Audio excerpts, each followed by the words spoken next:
Hollywood silver screen presenting fall. इस कहानी की शुरुआत में हमें बैकी नाम की एक लड़की को दिखाया जाता है जो माउंटेन क्लाइंबर है। उसकी अभी अभी डैन से शादी हुई है। डैन भी एक माउंटेन क्लाइंबर है। इन दोनों को ही पहाड़ों पर चढ़ने का शौक है और इस वक्त भी ये पहाड़ों के ऊपर चढ़ रहे होते हैं। बैकी के साथ उसकी दोस्त भी होती है और अब डैन जब ऊपर चढ़ रहा होता है तभी उसे एक घोंसला दिखता है और जब वो उसके अंदर हाथ डालता है तो उसके अंदर का पक्षी उड़ जाता है, जिस वजह से डैन का बैलेंस बिगड़ जाता है और वो ऊपर से नीचे गिर जाता है। पर वो रस्सी से बंधा हुआ है इसीलिए अब वो हवा में लटक गया है। अब ना वो ऊपर आ सकता है और ना ही नीचे। ये दोनों के दोनों डैन को बचाने की कोशिश करते हैं लेकिन ये उसकी मदद नहीं कर पाते और तभी उसकी रस्सी का क्लिप निकल जाता है। डैन की ऊपर से गिरने से मृत्यु हो जाती है। इस हादसे के 51 हफ्तों के बाद हमें बैकी को दिखाया जाता है जो अब पूरी तरह से शराब में डूब चुकी है क्योंकि वो अपने पति डैन से, जिससे वो बहुत प्यार करती थी, उसे अब भी याद करती है। उसने अब तक उसकी अस्थियों को विसर्जित नहीं किया। उसकी अस्थियां अब भी उसके पास हैं। बैकी की जिंदगी में अब उदासी के अलावा कुछ भी नहीं है और बैकी के पास एक बार फिर से उसकी वही दोस्त आती है जो उस वक्त उसके साथ थी जब डैन ऊपर से नीचे गिरा था। उसकी दोस्त का नाम हंटर होता है। हंटर बैकी को देखकर बहुत खुश होती है। जब उसे पता चलता है कि बैकी ने अपनी जान लेने की भी कोशिश की तो वो बैकी से कहती है कि हमें दोबारा से क्लाइंबिंग करना चाहिए और इसके बाद वो अपने मोबाइल पर उसे एक टावर दिखाती है जो कि टीवी टावर है। ये टावर एक ऐसे भीड़ में होता है जहाँ पर इंसान बहुत कम जाते हैं और इस टावर की ऊंचाई होती है 2000 फीट। हालांकि बैकी इस जगह नहीं जाना चाहती और जब उसकी दोस्त हंटर कहती है कि उस टावर के ऊपर चढ़ने के बाद तुम डैन की राख को वहां से उड़ा देना, इससे उसकी आत्मा को शांति मिलेगी, तो बैकी मान जाती है और अभी दोनों के दोनों उस भीड़ में पहुंच जाते हैं। यहाँ पर ये वीडियोस बना रहे होते हैं, फोटोज खींच रहे होते हैं और हंटर उन वीडियोस को और फोटोज को अपने इंस्टाग्राम पर अपलोड कर रही होती है। अभी देखते हैं कि टावर इनके सामने है जो आसमान की गहराइयों के अंदर जा रहा है क्योंकि इसकी ऊंचाई बहुत ज्यादा है। आज से पहले इन्होंने कभी भी इतनी ऊंचाई तक चढ़ने की कोशिश नहीं की। इन दोनों को डर तो लग रहा होता है पर अब ये धीरे धीरे ऊपर चढ़ना शुरू कर देते हैं। बैकी का डर ज्यादा होता है क्योंकि उसे पता है कि ये लोहा जिससे टावर बना है वो बहुत पुराना है। उसकी आवाज उसे लगातार आ रही होती है और धीरे धीरे वो भी हंटर के पीछे ऊपर चढ़ रही होती है और जब ये आधे टावर तक पहुंच जाते हैं तो इन्हें एहसास होता है कि यहाँ पर हवाएं बहुत तेज है। ये हाइट इतनी होती है जितनी आईफिल टावर की है, यानी लगभग पूरे 1000 फीट। अभी लगातार ऊपर चढ़ना शुरू कर देते हैं और जब बैकी नीचे देखती है तो उसे डर लगना शुरू हो जाता है क्योंकि उसने पिछले 1 साल से क्लाइंबिंग नहीं की। लगातार ऊपर चढ़ते हुए अब ये टॉप तक पहुंचने वाले होते हैं तभी बैकी सीढ़ी पर पैर रखती है और वहां से एक स्क्रू गिर जाता है जिसके बारे में इन्हें पता नहीं चलता। अभी दोनों के दोनों 2000 फीट यानी कि टावर के ऊपर तक पहुंच चुके हैं जहां से इन्हें दुनिया बहुत अलग दिख रही होती है। इतनी हाइट पर चढ़ने के बाद, एक टारगेट को अचीव करने के बाद अब बैकी को भी अच्छा लग रहा होता है। ये दोनों के दोनों यहाँ पर एंजॉय करते हैं, बहुत सारी फोटोज क्लिक करते हैं। साथ ही हंटर जो ड्रोन कैमरा अपने साथ यहाँ पर लाई होती है उसे वो अपनी वीडियोस भी बनाती है ताकि इंस्टाग्राम पर अपलोड कर सके। ये दोनों के दोनों बहुत खुश हैं। हंटर इतनी एक्साइटेड होती है कि वो टावर से लटक जाती है और बैकी को उसकी फोटोज क्लिक करने को कहती है। इसके बाद वो बैकी को भी ऐसा करने को कहती है। बैकी भी उसके कहने पर ऐसा करती है और अब ये दोनों के दोनों बहुत खुश हैं। इसके बाद बैकी डैन की राख को यहाँ से हवा में उड़ा देती है जिससे उसे तसल्ली मिलती है। ये दोनों के दोनों बहुत इमोशनल हो जाते हैं लेकिन बैकी फाइनली अब डैन को अलविदा कह चुकी है, यानी कि अब उसकी जिंदगी की एक बार फिर से शुरुआत हो गई। अब ये दोनों के दोनों अपना सामान पैक करके नीचे जाने की तैयारी करते हैं। सबसे पहले बैकी नीचे उतरती है पर तभी वो स्क्रू जो कि निकल गया था उस जगह से लैडर टूट जाती है। बैकी हवा में लटक जाती है पर रस्सी की वजह से वो जमीन पर नहीं गिरती, जिसके बाद हंटर उसे वापस ऊपर खींच लेती है। लेकिन बैकी के पास जो बैग था जिसके अंदर इनके खाने पीने की चीजें थी वो नीचे डिश पर अटक जाता है जहां तक पहुंचना लगभग पूरी तरह से नामुमकिन है। ये अपने मोबाइल्स को भी चेक करते हैं लेकिन यहाँ पर इतनी ऊंचाई पर कवरेज नहीं होता, यानी कि ये दोनों के दोनों अब 2000 फीट की ऊंचाई पर फंस चुके हैं। यहाँ दूर दूर तक कोई भी नहीं होता। अगर कोई हुआ भी तो इतनी ऊंचाई से इनकी आवाज नहीं सुन सकता।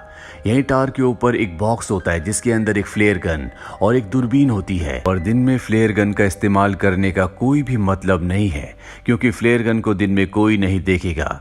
अभी दूरबीन से देखते हैं तो सामने इन्हें एक गाड़ी दिखती है, लेकिन वो लोग इन्हें इतनी ऊंचाई पर नहीं देख सकते, ना इनकी आवाज सुन सकते हैं। हंटर एक बार फिर से अपना मोबाइल देखती है और जो पोस्ट उसने इस टावर के बेस से की थी वो पोस्ट इंस्टाग्राम पर पोस्ट हो चुकी होती है, जिस पर बहुत सारे लाइक्स और कमेंट्स होते हैं। इसका मतलब ये है कि टावर के तल पर कवरेज है। और अब हंटर अपने मोबाइल पे मदद के लिए एक मैसेज को रिकॉर्ड करती है और इंस्टाग्राम पर उसे पोस्ट कर देती है।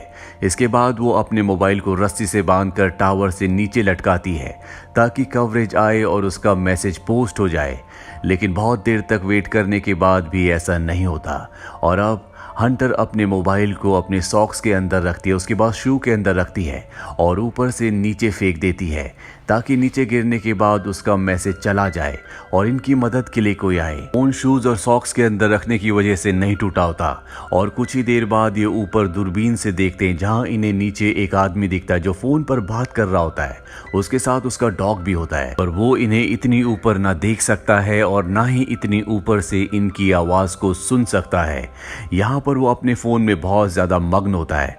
उसे अपनी प्रेजेंस का एहसास दिलाने के लिए ये ऊपर से एक और शू को फेंकते हैं।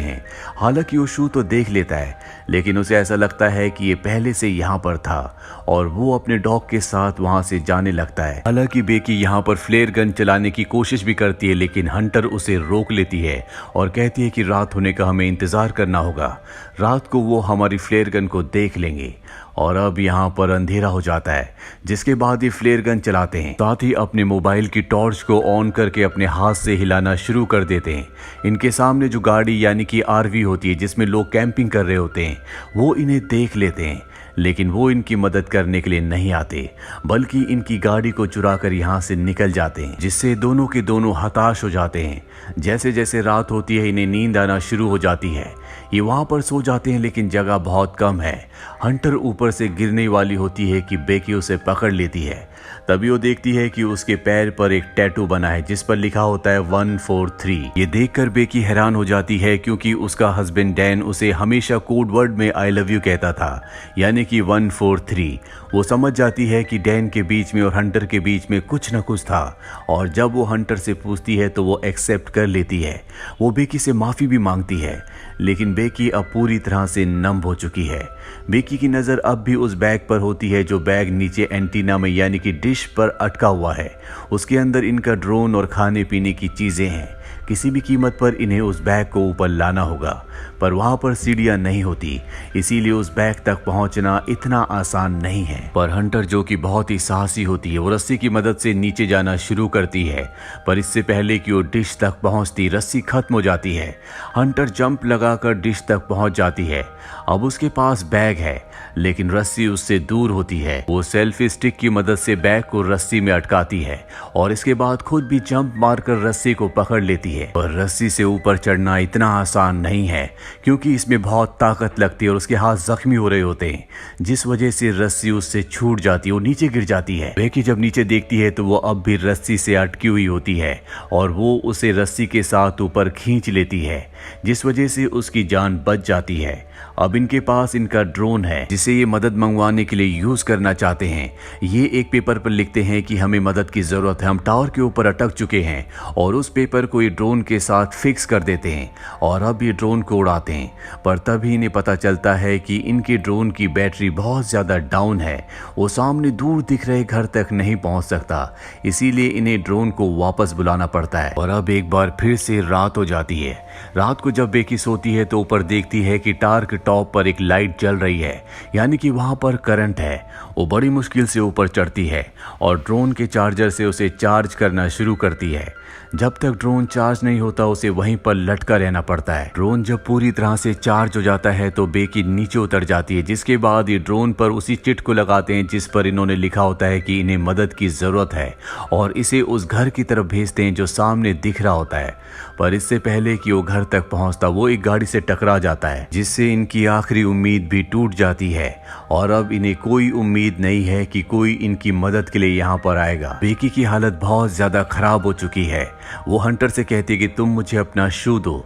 मैं एक बार फिर से मोबाइल पर मैसेज करके अपने डैड को सेंड करती हूँ। अगर हम उसे नीचे फेंकेंगे तो हो सकता है कि कवरेज आ जाए और मेरे डैड को हमारा मैसेज मिल जाए। वो हमारी मदद के लिए यहाँ पर आ सकते हैं। लेकिन हंटर उसे मना कर देती है और तभी उसे एहसास होता है कि उसके साथ हंटर है ही नहीं, वो अकेली है। दरअसल जब हंटर नीचे बैग लेने के लिए गई थी तो सच में ऊपर आते हुए उससे रस्सी छूट गई थी, जिससे उसकी मृत्यु हो गई थी और अब भी उसकी बॉडी डिश के ऊपर होती है। दरअसल बेकी सिर्फ यहाँ पर हेल्यूसिनेट कर रही होती है, पर अब उसे सच्चाई का पता चल चुका है कि वो इस स्टार के ऊपर अकेली है और उसकी जीने की उम्मीदें पूरी तरह से खत्म हो चुकी है। वो मरने से पहले अपने पिता के लिए आखिरी मैसेज रिकॉर्ड करती है, लेकिन वो यहाँ से डिलीवर नहीं हो सकता क्योंकि यहाँ पर कवरेज नहीं है। वो वहीं पर सो जाती है और सुबह जब उसकी नींद खुलती है तो वो देखती है कि वहां पर एक वल्चर उसके घाव को खा रहा है। वो उसे पकड़कर मार देती है। इसका मतलब ये है कि अब उसके पास भोजन भी है, जिसे खाने के बाद उसके अंदर ताकत आती है और वो तय करती है कि अब वो नीचे डिश तक रस्सी के सहारे जाएगी, जहाँ पर उसकी दोस्त हंटर की बॉडी है। बड़ी मुश्किल से वो रस्सी से नीचे उतरती है और हंटर की बॉडी तक यानी कि डिश तक पहुंच जाती है, जिसके बाद वो हंटर के शू के अंदर अपने मोबाइल को रखती है और उसे हंटर की बॉडी के साथ फिक्स कर देती है। वो हंटर को सॉरी कहती है और इसके बाद वो हंटर की बॉडी को शू के साथ नीचे फेंक देती है ताकि सेल फोन डिस्ट्रॉय ना हो। दरअसल पिछली बार जब इन्होंने शू के साथ सेल फोन को नीचे फेंका था तो वो डिस्ट्रॉय हो गया था, जिस वजह से इनका मैसेज कभी डिलीवर हुआ ही नहीं। और अब जबकि उसने बॉडी के साथ शू के अंदर मोबाइल को डालकर नीचे फेंका है तो वो पूरी तरह से सुरक्षित रहेगा। दरअसल टार के ऊपर कवरेज ना आने का ये भी कारण होता है कि यहाँ पर इसके अपने इतने सिग्नल होते हैं कि वो दूसरे सभी प्रकार के सिग्नल्स को ब्लॉक कर रहा होता है।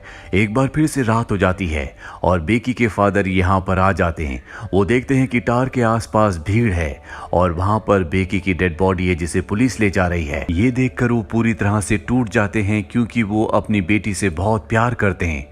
पर तभी वो देखते हैं कि पीछे बेकी खड़ी है जो पूरी तरह से ठीक है। उसके साथ डॉक्टर्स भी होते हैं। वो बेकी को अपने गले से लगा लेते हैं और इस तरह से बेकी की जान बच जाती है।